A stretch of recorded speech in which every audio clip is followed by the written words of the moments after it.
На прощаване. Христо Ботев, 1868 година. Не плачи, майко, не тъжи, че станах аз и хайдутин.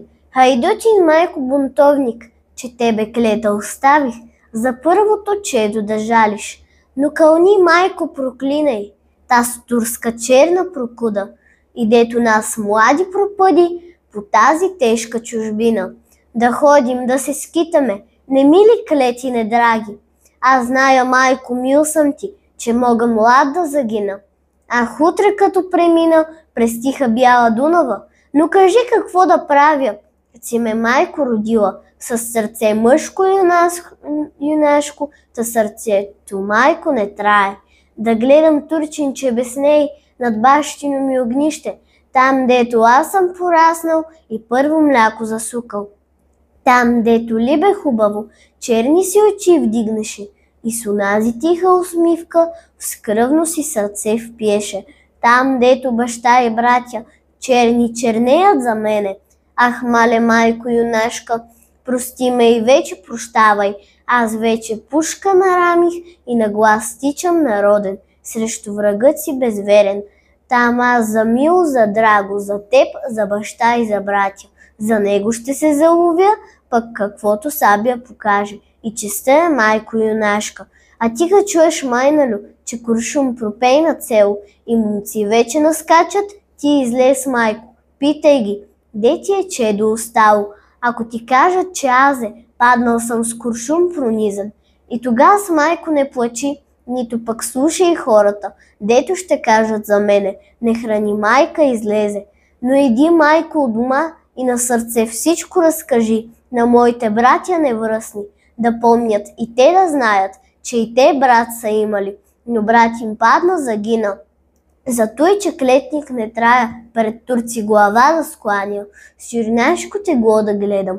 Кажи им, майко, да помнят мене да търсят. Бяло ми месо по скали и по орляци, черни ми кърви в земята, майко, черната. Дано ми найдат пушката, майко, сабята, и дето срещна душманин, с куршум да го поздравят, а пък с сабя помилват. Ако ли, майко, не можеш от милости той да сториш, и тогава съберат момите пред назе, майко, на хоро, и дойдат моите връстници в скръбно ли без другарки. Ти излез, майко, послушай с моите братя невръстни моята песен юнашка, защо и как съм загинал и какви думи издумал пред смъртта и пред дружина. Тъжно щеш, майко, да гледаш ти на той хоро весел и като срещнеш погледът на моето либе хубаво, дълбоко ще ми въздъхнат две сърца мили за мене, нейното, майко, и твоето. И две щат сълзи да капнат на стари гърди и млади, но тъй щат братя да видят, кога и майко пораснат, като братят си ще станат, силно любят и мразят.